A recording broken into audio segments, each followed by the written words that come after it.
Hey everybody, Dominic Esposito here. Welcome to the clinic. Thank you. This is the Drill Instructor Studio, Training Studios, which has just last week. Okay, you saw Meadow, John's here last week, and you saw Bill McDonald, and I'm so grateful that you all were so kind. A little over, almost 9,000, a little under 9,000 fans and friends who peeked in to check them out. Meadow is 14 years old, and as a junior professional, I have just become her full-time training, pool training coach and playing coach, and so I'm really excited about that. That's going to have a lot of dynamics for things that are happening to me. But I'm going to make it my business to do whatever it is I'm supposed to do to make her into a world champion. You just pay attention and watch that. So get on board now while it's young, and it's going to be a good idea. Okay, I got some mail asking for help with defensive speed control and how to get yourself back into the rhythm of this. So I may have covered something like this in the past. I want to get right into it tonight. Thanks to our sponsors, to Tony at Perimeter Lighting, just best lighting systems there is. And when you work with Tony, when you tell him the drill instructor sent you, he's going to set you up a whole lot better than if you were just a standard customer buying it from anybody else. Also, we want Diamond Pool Tables, the absolute greatest in the world. And all you fans and friends, I appreciate you so deeply.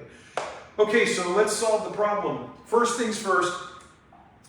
On defense, two critical things to know. One, ODO, offense, defense, option.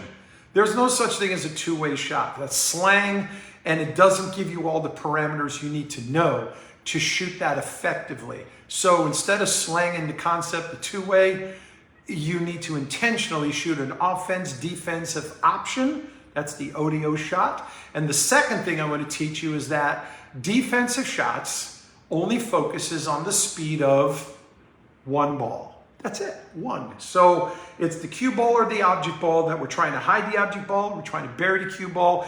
Some of the basic rules: distance is our friend. No question about it. So before I even go ahead and show you a couple of exercises, if you could imagine here, I got a nice goal on this end of the table, and I just found some of Meadow's long hair.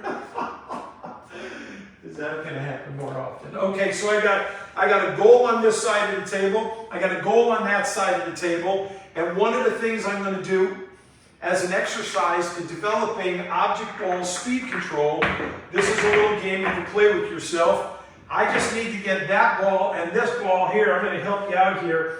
Here's my goal on this side of the table. Can you see that? And then here's my goal on this side of the table. So basically from a half a diamond all the way out to almost a diamond. And what I'm going to do here, the name of this drill is called Trading Places. A practice session is to make 10 goals. So here I'm going to just kind of get started, if you wouldn't mind. And just to tell you, I literally just got home 15 minutes ago, and I'm like hitting the first ball of the day. So here's the deal. Oh, it could be prettier. I'm in the goal, boom. Distance is my friend, and it's not only my friend, the point is killing it. Now you can't even see this ball. Isn't that great? So if you're going to just work on a drill like this, maybe sometimes you want to come in from behind it, okay? And you want to punch it this way and then bring it back into the goal. Okay? Look, people, this is defense. This is a perfect exercise. So you want the cue ball and the object ball as far away as you can get them. So you just practice this same exact kind of a shot, release it, and just go back and forth and back and forth. Now, object ball speed. A great way to work on this drill is take 15 balls, just take a rack of balls. In fact, the simplest thing to do to show you what practice actually looks like. Is anybody on there? Anybody here? Are we live? Good, we're actually good, we're live, it's working. Oh, that's a pretty picture. So, if you were to just go ahead and get a set of balls, put them here, I'm going to show you how to practice this very thing.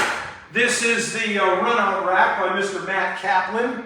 This is the rack that comes apart, goes in a case, attaches to the pull bag, and you get the opportunity to rack up perfectly.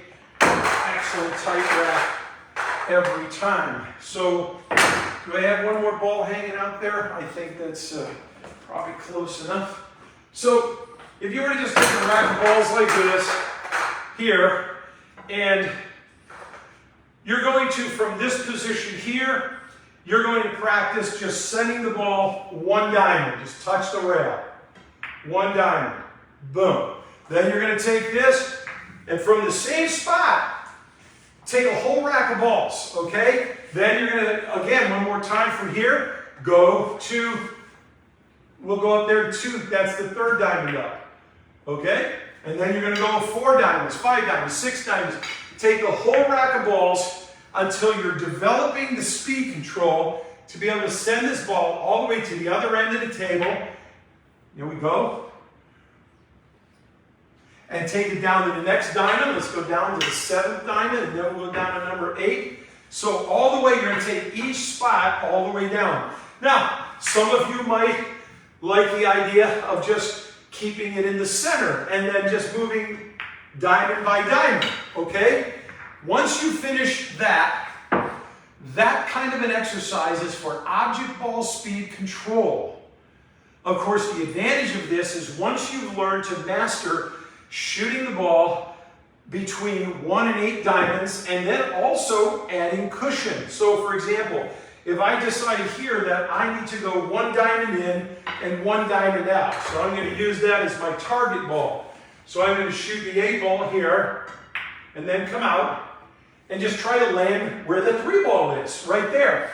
You know, what is all this for? Well, this is for, let's just say, okay, you're in an 8 ball situation or 9 ball situation, I mean, and you're on an odd ball that you can't seem to get a handle on. Well, maybe you can just get cue ball or object ball speed control and just go ahead and get, there it is. So as little as the distance is, or if you had to take this exact same scenario and you're down here and you don't have a pocket to put it in, get a rack of balls and just stand here and practice putting that 1 ball right there and stick it behind those balls and be safe.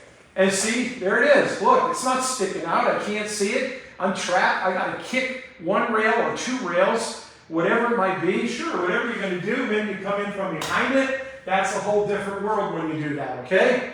Oh, that was a doozy. Okay, so object ball speed control.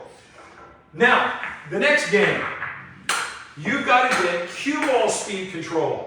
So, let's just, for the fun of it, this time maybe you take all the object balls and you put them away, and you bring out all your cue balls, okay? So we're going to bring out, I got a whole rack of cue balls, so we're just going to pretend from here. And you say, well, what are you doing here? Well, what I'm going to do here is I'm going to practice cue ball speed control. So from here, I want the cue ball to go 1 diamond, then 2 diamonds, then 3 diamonds, then 4, 5, 6. I'm hitting a full rack of balls so that I want them all landing in each of these sections. Now, if you need to go to the rail, that's perfectly fine. So from this first diamond out, maybe you're going to go to that 3rd diamond right there. So from here, you'll work on the carom and the angle, come off that 2 ball, and go straight for that. And then again, you want to stay as close to there as you possibly can because maybe you're hiding it. So object ball speed, cue ball speed, this is the critical way to do this. So take cue balls until you can actually get these cue balls all the way up to that top rail, because distance is your friend. You want to hit the rail. You want to play safe, safe, safe, safe. Ah, you missed it by 2 inches, I think. So that's how tight I really like to get, though. I want to be able to lay on that rail and be totally stopped. There we go. Check that one. I think that's going to be good. Come on, baby. That's what you got to do. You get object ball speed control, cue ball speed control. Practice working all the distances from 1 diamond all the way up to the other end of the table. And if you work on that, you're going to find effectively, whether you're in a wheelchair, whether you're shooting one-handed pool, or whether you're actually a full-fledged game player, the point is, if you don't master cue ball speed and object ball speed for the purpose of defensive shots and only focus on the speed of one ball, well then don't start whining when you're giving up ball in hand. And jump shots, we may cover that at another point, but I'm just going to throw a quick tip at you. If you got to pull your jump cue out of your bag and put it together because now you think you have a jump shot, I hope you miss. You're too late. You should have been set up and ready beforehand with everything as simple as tissues to blow your nose, something to drink if you get thirsty, whatever it is. Get ready to take your game seriously, and it could help a little bit. Anyway, everybody, thank you. Thank you so much. Aim straight, shoot straight, split the pockets. That's the drill instructor way. And I look forward to seeing you all next week. Bye-bye. And don't forget, distance is your friend. Bye-bye.